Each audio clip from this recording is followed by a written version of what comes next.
Hello and welcome back to You Up for More. I'm Jordana Abraham. And I am Jared Freed. We are here with episodes 7, 8, and 9 of Love is Blind. We are recapping the show. If you haven't already, go check out our recaps of episodes 1 through 6. We also did last season as well if you want to go way back in the time machine. But here at the You Up podcast, we talk about dating and relationships, the modern dating and relationships, the technology, the cross-section of technology and dating. Love is Blind is that. What better microcosm for modern dating than Love is Blind? Exactly. So if you haven't checked out our podcast and you're just here for the recap, go check out the You Up podcast. You will love it. But today we are here to recap episodes 7, 8, and 9. We have 5 couples that have gone to Honduras to celebrate their engagement.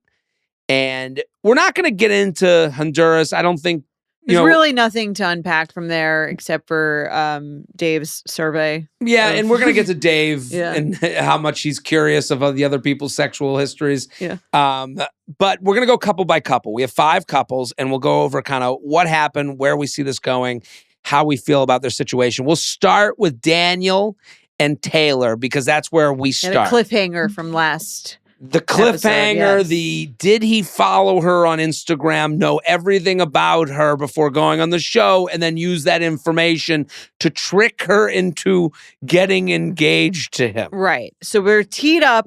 That's how we've teed up Daniel, to be presented to the audience. Right. And he's the rest of the episodes are kind of like a redemption arc for him because you see every other thing that he's done is perfect. It is. It's interesting because I do think this ends up being the theme of these episodes. And it's like these men who are like going along, and these women who seem to have to like worry about 7,000 things at once. And they're not wrong for worrying about those things. They are ways you could be taken advantage of. Right. And we see different versions of it. Like Daniel, like the idea that he would do this all to get engaged on a TV show would be maniacal and crazy. Yeah. But it gets him on TV. And also, like, you don't know him in the beginning. Like, you're right. like, yeah, he could very well be doing this. And so, like, it's like the very uncomfortable scene where the producers are like, do you want your phone to, like, do your investigation? Right. And they give her phone and he like watches her look through her unfollow app to see if he unfollowed her. To me, that's the most embarrassing part. She had to admit that she has an in app real time that tracks who follows and unfollows her, which is one of those apps you get that you probably don't feel great about getting. Exactly. Like it's like a guilty pleasure. Right. Yeah. You're doing it to catch a girl you went to high school with unfollowing you. So you could unfollow them. Right. Yeah. And now she has to use it to see if he followed at any point in his history. And it's a very long list. She like takes scrolling for hours. Even watching it, obviously that's edited, it still looked long. And she could have missed him. Right. Well, this is the thing. I think you and I both agree. Yeah. He doesn't look completely innocent. He doesn't really go out on a ledge and scream to the heavens. It does seem like he even thinks he's not sure. It seems like he's not fully sure if he did it either. Right. And even if he did, that was the thing I kept thinking. I was like, if he did follow her and then unfollow her, I would still maybe trust him just as much as I trusted him after this was done. Like, I didn't really see like I could understand who's this chick? She's cute. Follow. I got nothing back. Okay, time to go. Right. Because that is a social not knowing that she was going to be on this show. Right. She was. And maybe she could remember more than he could remember. Right. Like, and I think that she's assuming that he's stalked her the same way she would stalk someone she was interested. But I don't think that men really do that. I think they're just looking at pictures. She's like, and it says I'm a nurse and that I love Christmas. I'm like, a guy who's like looking for hot women on Instagram, I don't think is even clocking those things about you. There's an empathetic way to look at it, which is it's a way that people, I call it knocking on the window. Mm-hmm. Like knock, knock, knock. You go and follow someone, you like 10 of their pictures, that's you knocking on their window.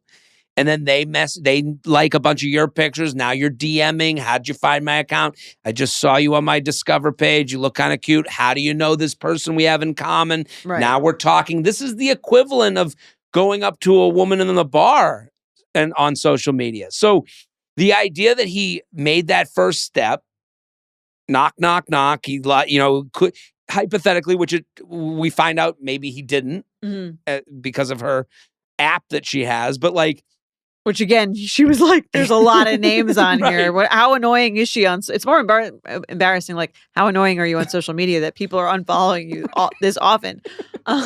Right. As a private civilian. But she finds, like the idea that he might have followed her just to like maybe start that process of like wooing her over Instagram, which is a thing, right? Wouldn't be that crazy. And, sure. And he gets, assuming he didn't know she was going to be on the show, right? Didn't know any of that to stuff. me, one is more normal than the other. Right. The nefarious thing would be like if he like heard she was also going to be cast somehow. Obviously, it's confidential, but maybe he heard, he follows her. He's like scoping out the contestants, and then he's got his eye on her coming into it, and he already knows what she looks like. So then she doesn't find his name, so now she's embarrassed. Right. And I think she apologizes. She apologizes, but I think this is a tough place for someone to start dating. And it gets taken advantage of a lot when you accuse someone of something and then you're wrong, and then you kind of feel beholden to them. Right. Like I do think this happens in dating that all the time. You have to eat shit for a little bit. Right. Yeah, and you can't answer to anything because you feel guilty that like you doubted them before, so then they can get away with bullshit if they wanted to. And I just thought it was so funny. Like, it's not, the more we find out about Daniel, the more it's like this was his life's work to go on a show like this. Like, he's like, my sister's blind and I just want to experience.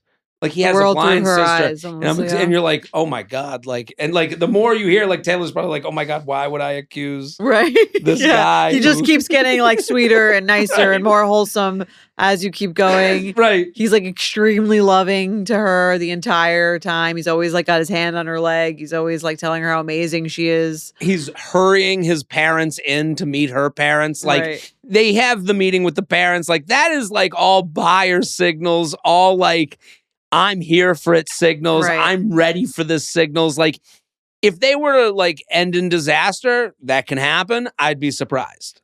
I agree. I did think it was funny because her parents are obviously like more disillusioned with or don't like the process much more than his parents. And then when they got together, I did see with my sharp eye a little bit of tension between the two moms. Okay. Where one of the moms is like saying that like they're jumping into things. She's like kind of being negative about the process. And the other mom is like, that's not our vibe. Like, we're not like doing that. And I could sense there was like a little bit of a different way of looking at it between them. I mean, Daniel and his family have this like wide-eyed enthusiasm for the process and like, yeah, they're loving it. And I do think they are, his sister being blind is like a huge part of that. Well, they're probably really into the show because of that. Right. Yeah. Like, and you forget, like, I would understand this. I'm sure blind people are like, look at this is this experiment of Is Love Is Blind. Right. Like, it's my life. This is my life. Yeah. Right. And it is interesting. You would never think of that. Like, I wouldn't think of that watching this show. Like, oh, wow, it must be kind of nice for blind people to have people walk in their shoes a little bit. Right. That's why it's so funny that she's like accusing him, like, you probably wanted to just fuck me. And he's like, no, I just wanted to see what my sister goes through every day. And then like the parents are also that type of people. And so it's funny to like, you can't beat honest and like romantic. Right. Like they're always gonna, like, your cynicism always looks more miserable than their happiness. Yeah. And he truly redeems himself. But I understand why she was a little cynical of it. Her mom seems a little cynical. I get it. It is a theme in all of these relationships because you don't want to be like made to look stupid. Right. And the men don't seem to have that thought at all. I don't know. It seemed like Dave, I mean, like that brings us to Dave and Lauren, which like the way that he's posing their whole big issue does seem, he's phrasing it like he doesn't want to look stupid. Right. Although I don't think that's actually what's happening. He's trying to pretend to be a woman. I agree. I don't buy a word that Dave says. So we get to Honduras, Dave and Lauren immediately, you can tell Lauren doesn't trust Dave. She immediately says something along the lines of, "Oh, my doctor gave me a prescription. I can't have sex." I got a Brazil. That's what it was. I got my vagina waxed and I can't have sex. Right. And the waxist says no sex for 24 hours. And I was so bummed. Right. And it's like that. When I heard that, I was like, she does not want to have sex with this guy yet. She does not trust him. She feels, I got to feel this guy out before I can go down that road. She gonna wax in the pods? Right. When did this wax? Right. What wax are we using? I've never even heard of this. Oh no! If it touches your penis, we'll burn it right off. Yeah. Like it is. When I heard that, I go, she is not sold on trusting herself because she doesn't. She's obviously attracted to Dave. She knows that Dave is kind of like is Playboy, a fuckboy, playboy type. Yeah. So she needs this like weird wax excuse so that it's not her saying no, so that she's not disappointing Dave, but we just can't. Right. And Dave is respectful until he isn't. Right. Because when you air that out, they go to this big cocktail mixer and he's going person to person to find out, have you fucked? Have you sex? Did you suck his dick? You touch his balls? Why do you think that matters to him? Who else is having sex? Well, this plays into Dave's whole problem. Dave is a guy who compares himself to others. And that's, I think, his biggest thing on this show. He cares what other people think. He really cares what other people think. Dave thinks he's a famous person in Minneapolis. He thinks he is a known brand, which is crazy. But in this area of the country where everyone went to high school around each other, everyone kind of knows each other. You dated my sister, you dated my brother, you know my uncle. This is a thing there. And the way Dave made his choice, it was the teacher I should be with versus the other hot chick that I know would fuck my brains out in Honduras. Right. Right? He made the decision. He goes, it was the one he thought he should go with, and that's Lauren. He's going to change him, going to make him a man of more integrity. Right. And he doesn't choose the other woman who's more in line with his speed as far as being physical. Right. And she's and never been having in a fun. relationship. She probably What was her name? Molly? Molly, I think. Yeah. It's Molly. Dave and Lauren, they have the worst connection on the show. All they talk about is how great their connection is, but in a way that just seems like that's all they like. Couples who have a good connection don't constantly talk about how great their connection is. No, they just have a good connection, and then they realize it later on. Right? Oh, I didn't even realize time went by. They just keep saying we're here because we want to be. They're right. Well, I think it's a part of their they're imbalanced as a couple. Like she is insecure about losing the guy. Yeah. So she'll keep saying how great they are together. He is trying hoping if he says it, it'll become true. Right. That he's going to be a good guy all of a sudden. So they just keep saying it's going really well. It's going really well. And except that they're not having sex because she doesn't trust herself around him. And he's going around asking who had sex, who didn't. Again, he's caring how, am I stacking up to others? Am I doing the right thing? And then they get back to the airport and we have this interview with Lauren. She's like, immediately the vibe has changed.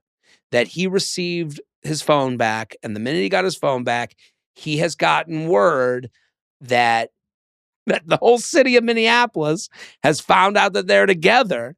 Somehow. And there must be 10 people in this entire city. Page 6 of Minneapolis is reporting that Dave and Lauren are together and that she has dated or hooked up with a guy in his circle. A friend of a friend, seemingly. Yeah, and the claim is that they were dating or seeing each other or hooking up. It seems like two people who were in a situationship of some sort. Yeah, hooking up, but it didn't seem like either of them necessarily had intense feelings. Right. Sort of. And it was up to the date, but I just don't buy the idea that they were on their way to marriage. I think the claim is that this other guy is trying to somehow get fame from this. Right. Because he's saying, well, I dated her and now she's on this show a day later. And it's maybe you've gone on dates. I just don't buy the premise. Totally. I think it was pretty innocent. I don't think that she was at fault at all for going on. They're like, how could you? And the way that Dave phrases it is so manipulative. And it's annoying because she's kind of falling for it. Or it's working on her. But it doesn't make any fucking sense where he's like, how could you be going on dates with someone up until you left for like the show? It's like, you could easily have not met anyone on the show. She could have gone on the show, not been one of the final 5, not actually met anyone. Like she wasn't dating anyone at the time. She was single. And also like if she had fallen in love with this guy, she could have just not gone on the show. Right. I totally agree. He is using what Dave does, and you said this before, is he uses the things he's heard women say and applies them to himself to make a woman back away from him. Right. So, like, it's not working, and it's not working. He is not good at it. Yeah, but that is something a woman could say to a guy. You've been dating, like we've heard that before. You're dating someone until a day before the show, and then you went on the show, and it's like very different than this scenario. Right? Like this woman is openly saying, "Yeah, we were hooking up, and then I went on a show." And there's no way he really cares. Right. Like he doesn't care. Yeah. He was doing this as much as she was. The idea, and he claims, he's like, well, I wasn't seeing anyone. Because it's not like I think if given the option, would he have hooked up with someone the night before he left for the show? 100%. Absolutely. And there's what do you think is going on behind the scenes actually with Dave's friends? And I don't think Dave's friends give a damn about who he dates or who he ends up with. They just like their friend Dave. And he keeps saying that. So basically, they go to the spin class with her friends, and her friends are like questioning him. And he is yet to introduce her to his friends, who seemingly have this issue. A lot of issues with her and who she dated. And I think what he's doing is he's holding the friends as like bait. And he's basically saying they're all upset to give himself an out of this relationship. Right. I can't imagine a situation where a group of men would be upset with the fact that someone's fiance used to date someone else. I think that they would really care, actually. No, and this is him. He knows that to women, the judgment of the friends, like if I came back to a girl's, best friends and they all hated me, that would matter.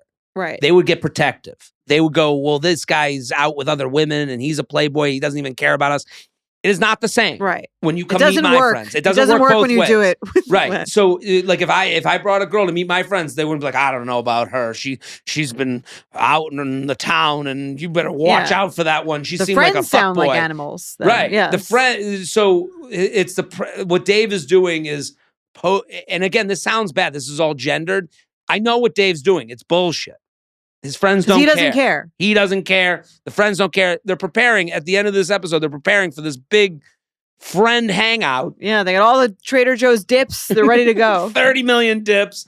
They're going to hang out, and she gives him the out because, again, he has the perfect woman to buy his bullshit. She's so afraid and that's why of being embarrassed by this ending. Right. That she's letting this, this idea that these friends are, it's and not true. And that's why it's so mean. Right. Because we as the audience members, or at least the two of us, can see that he's doing this so he doesn't seem like the bad guy when he either ends this or like he makes it her fault.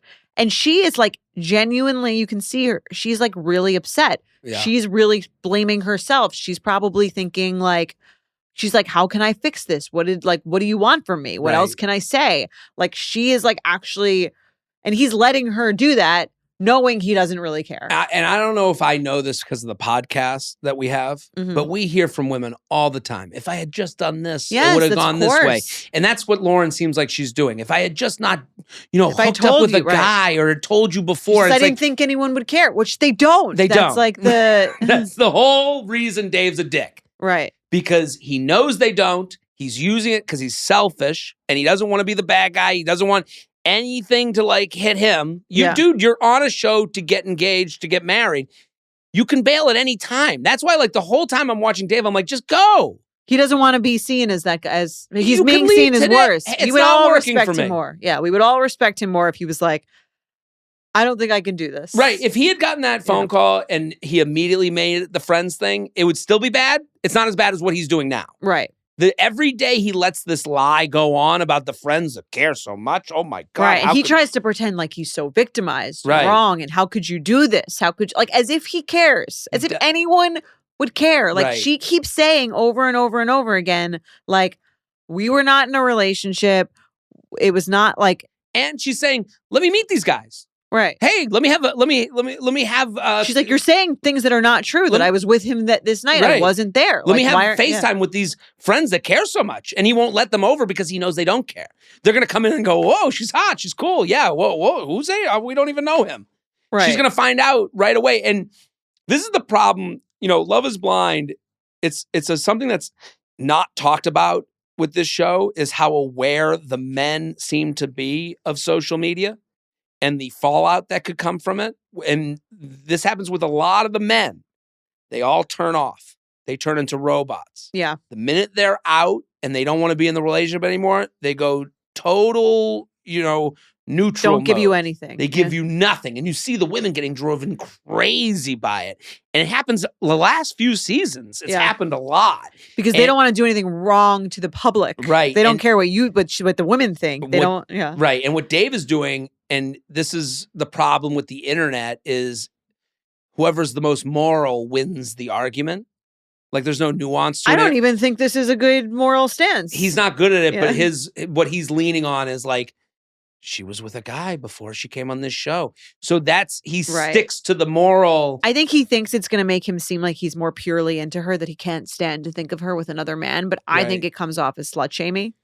Right. It does. I mean, he doesn't respect her as as an opponent. Like he doesn't respect her to like understand or like, he doesn't respect the audience. Like there's a lack. He thinks he's dumb. Way smarter. This is very medical supply salesman of him. Yeah. Like to think that you are just this genius. And my sister has found out that you were dating someone else. Like, she's like, no one is saying, if it was her, it's very clear that she did not have a boyfriend. He acts like they're the Capulets and the Montagues. Like, the family doesn't give a shit. Yeah, I think he's seen like 3 Bachelor seasons where the guy has a girlfriend coming in and everyone hates him. Yeah. And he thinks that's what he's going to be doing here.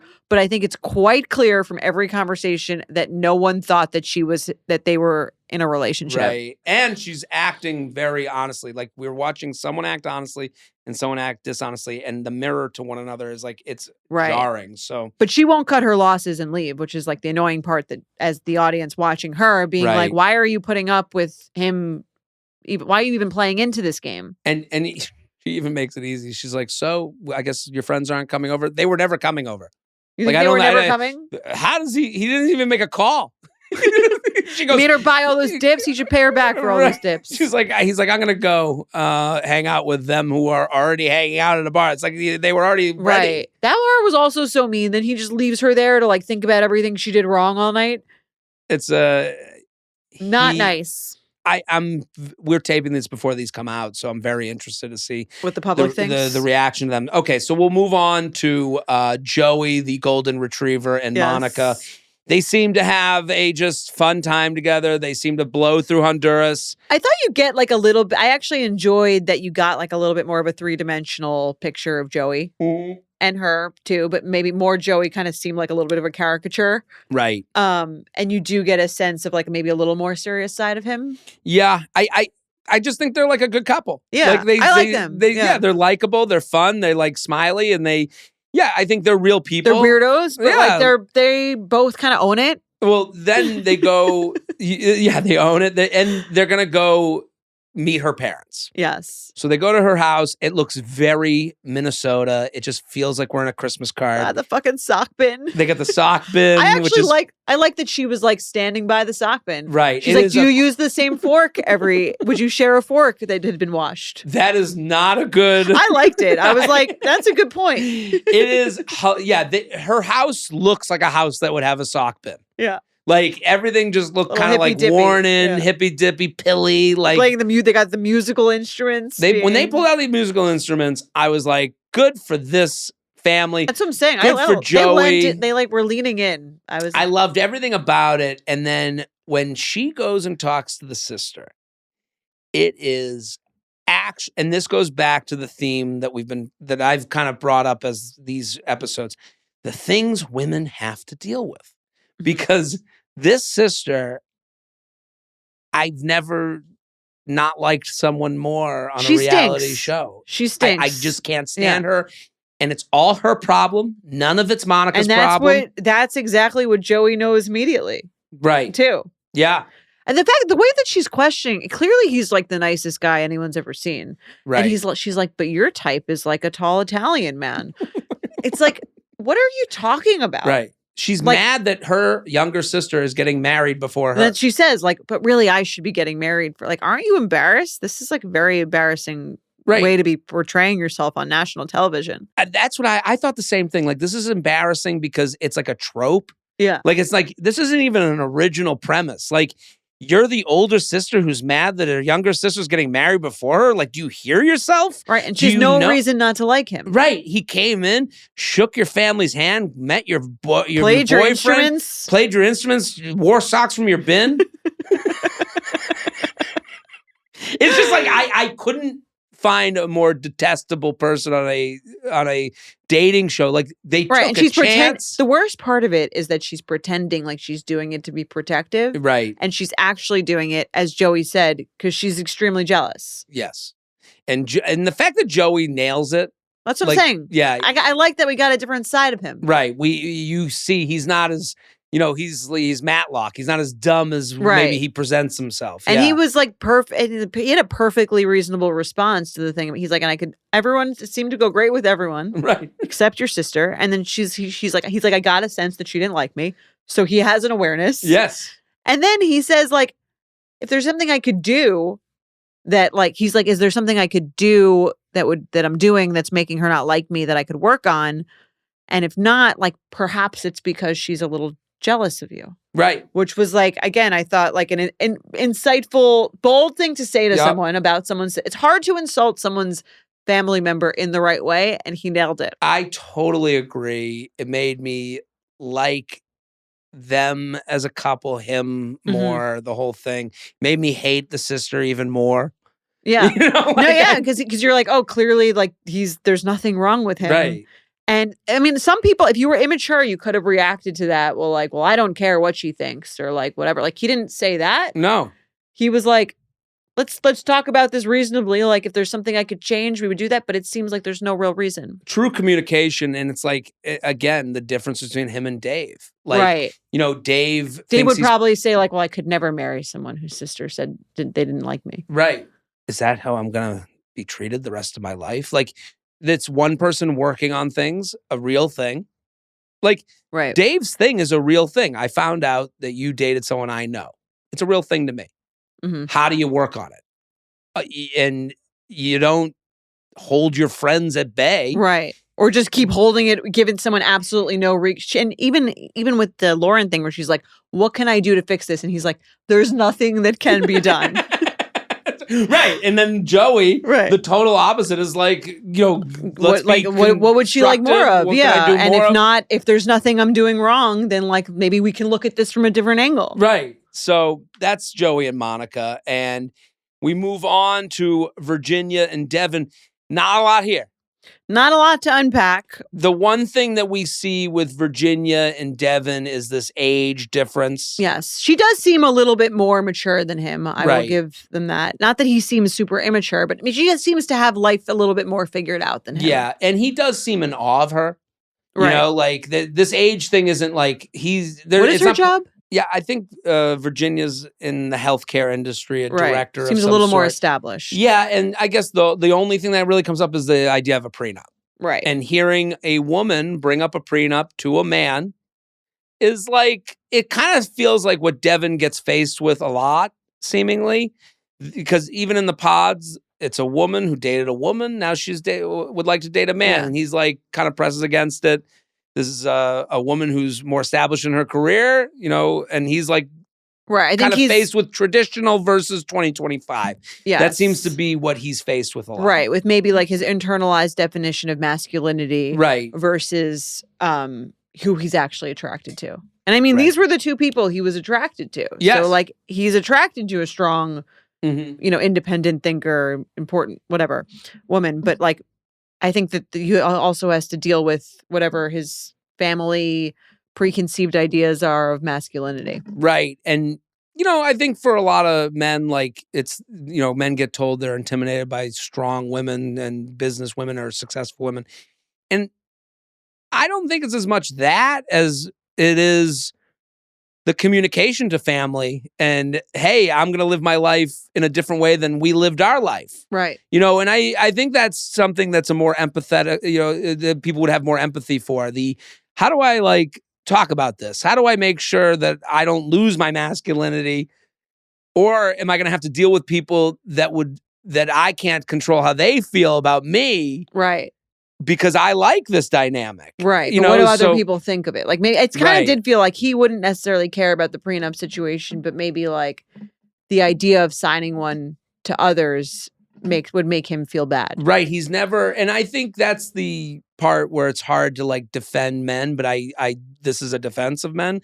I think in the internet sense. No, I get it. You know, because you've never seen it before, you kind of don't know how to talk about it. Right. And you kind of don't know how to say it to family and friends.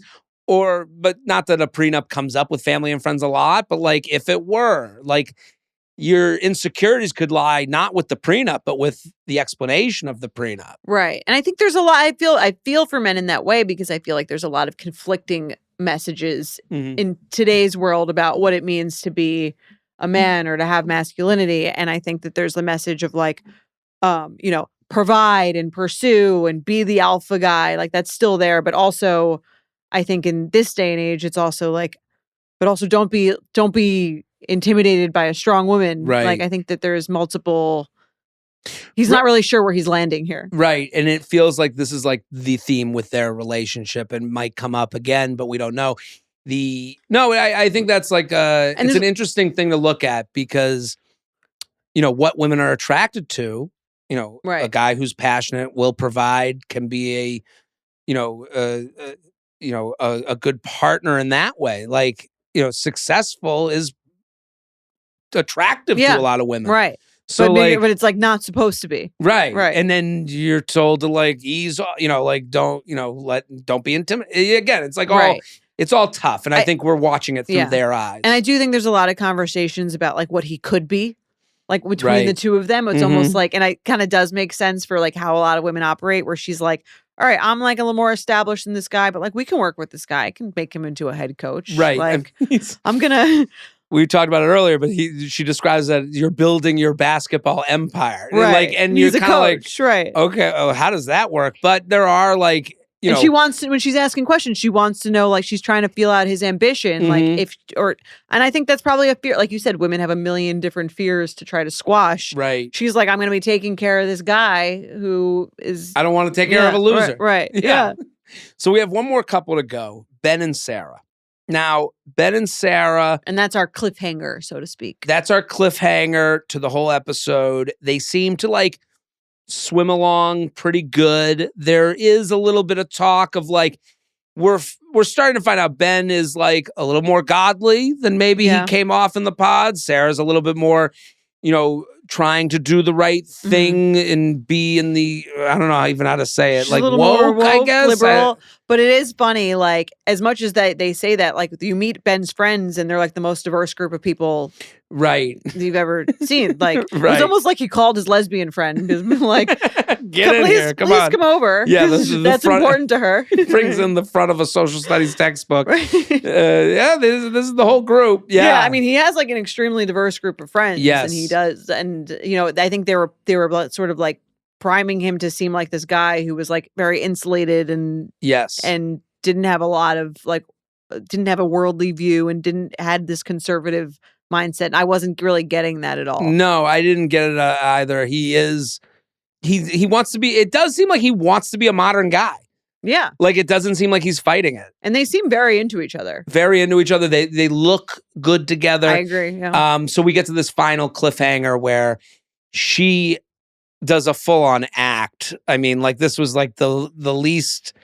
She was starting to be a little annoying. She literally goes, "Oh my God, Like the way she got the text. Do you think this was like a this was scripted all a plan? part of it? I don't know if it was scripted. It may have been scripted by her and her friends because her friends probably saw this. Someone on the internet said this. Right. So it's either they'd both seen it already before they were like before the scene was filmed. They had both seen this. So, but we did last season ask for them to like more context. Yeah. We wanted to see these things play out. We asked for this. So she sees a TikTok from a woman who, again, this like crying on TikTok. Oh, we have the TikTok. Oh, let's see it. Yeah, I would love to watch it. So basically, people in the town have found out who the cast is on Love is Blind while it's being taped. Right. So they go away. And because they lose the town their phone. only has 10 people. Apparently. Yes. Yeah, Minneapolis is the smallest town in America.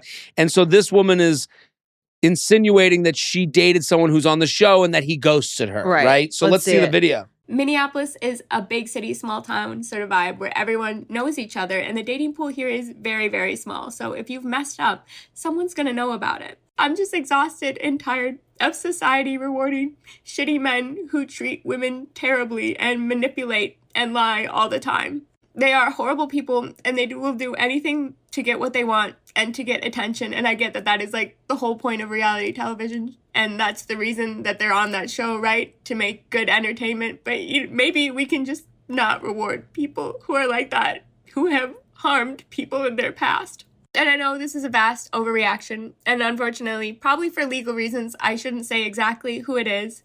But I will not be watching the Minneapolis season because that shit just makes me sick to my stomach to see someone who's willing to like lie to people about wanting to get married just to be on television and get exposure and be a heartthrob. This is what reality television is supposed to be, right? Horrible people.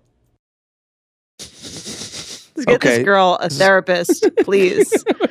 So we just watched the video. Yeah. This is extremely vague now that I'm hearing this. Here's the thing. She does seem deeply upset. So give her that. We just watched the TikTok that accuses Ben of being a bad guy. She doesn't even say it's one person. She almost makes it seem like she knows multiple people. Well, she made it societal and rewarding. I don't know. She doesn't even know what they're going to look like. It's weird to think that going on Love is Blind is a reward. Like this is, and again, this kind of fits into like the Minneapolis of it all. Like getting married is a success. Not getting married is a loser. Mm-hmm. And the way she's talking about dating right now, it feels like that's her worldview of like, rewarding, like giving them wives, giving them, a spotlight, an opportunity to meet the best and brightest of our area. And I was like, I don't think of Love is Blind as that, you know, like I just think of it as like, hey, let's see if I can meet someone new. And she's seeing it as a reward, which is a little bit off in itself. But Ben is asked by Sarah, what is this? And he says they went on a date. How did she even know it was him? Or maybe like everyone was talking about this video? I think everyone was talking about the video. It's, again, small. She's right. Big city, small town. Right. So in the video, she says it's a big city, small town, which is correct. We all know each other. Dating pool is small. Again. I believe that. Right. Yes. Based on Dave. Right. Famous Dave. Maybe she's talking about Dave. Right. Too. Well. Like she could have dated both of them. I think people get in the comment section, they go, I know who she's talking about. And whatever it might be, it does end up that people find out who the person is. And he is presented with this video. Okay. Yeah. Sarah goes, have you seen this? And he says right away, it's me.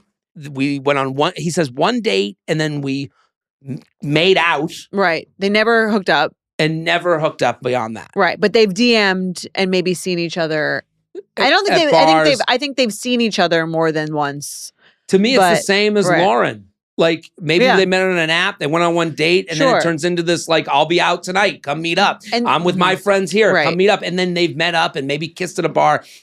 And again, like I find it hard to believe that he wouldn't just tell more of the truth. Like if it's close to what that is, that video that she just did, she goes, for legal reasons, I can't say anything because you will be sued for slander. Right. If she went any further, what she would be saying, she's not even giving any. She could have said that all and not given a name. She could have said any action that the person had done that had made her feel like they were a bad person, a shitty guy. She's not even saying what they've done. Right. Well, but this is what these TikTok videos do. She says harm people. Right. She used the word harm. To me, that's defamation. Like, you have defamed this guy. Well, here's the thing. Like, it's not defamation to me because harm is subjective term. Right. Well, but that's the problem. People go more negative. You're late to pick me up. That's harm. Right. Right. Like, totally agree. That's the defamation of it. Yes. Well, because you've left it. Like, did he not text you back, or did he harm you physically, emotionally? Yeah, was there abuse here? I don't know. Well, here's the thing about that, and that's what's kind of like the sad part of modern dating, I think, is that interactions can mean a lot more to one person than they mean to another person, right? And that's why I watched that video and I feel bad for her. Not because Ben is like the worst person, horrible person, ghosted a woman, he's the devil. I think I feel bad for her because she's she clearly went on a date with him 4 years ago when he was 23. Right. Big difference between 23 and 27. Right. Not to apologize for him. Not to apologize. Yeah. But I'm saying he was 23. I don't know how old she was. She liked him clearly a lot more than he liked her. They made out. They went on a date. She was excited about it. She was into him. He clearly wasn't or was not looking for a relationship and treated it as casually as he felt, which wasn't the same to her. And she's hurt by that. And I validate you feeling hurt by that. I agree. You can both feel hurt and feel bad and feel like rejected and feel like someone didn't respect you or didn't, No, you wasn't an equal. Your time wasn't respected. Okay. Yes, or your time or your feelings. You know, like she had strong feelings towards this person who he says he ghosted her. So that's hurtful. I respect that. And if I had to guess, because she's making this video 4 years later, this is something that happens to her frequently.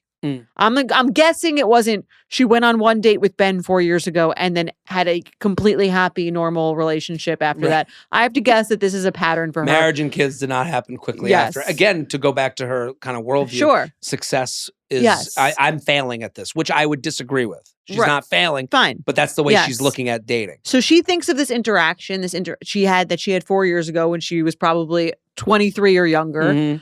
And feels triggered by it. And she sees this guy on the show and he's about to marry someone else and he ghosted her and she feels triggered and she makes this video. And I don't think it's right. I don't think her assessment of the situation is accurate, that he's a bad person. Right. And, he's going around harming women. But I do think she felt devalued by him. Fine. That's fine. I don't think this is the right way to do it. But that's why Sarah's reaction is so annoying. Right. Sarah takes no nuance to it.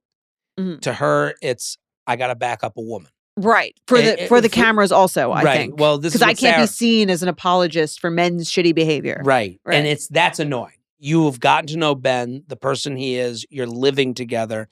He gives you a reasonable explanation and also takes fault. He goes, I ghosted her. That's not great. Like he admits to some icky thing. Ghosting is icky. Right.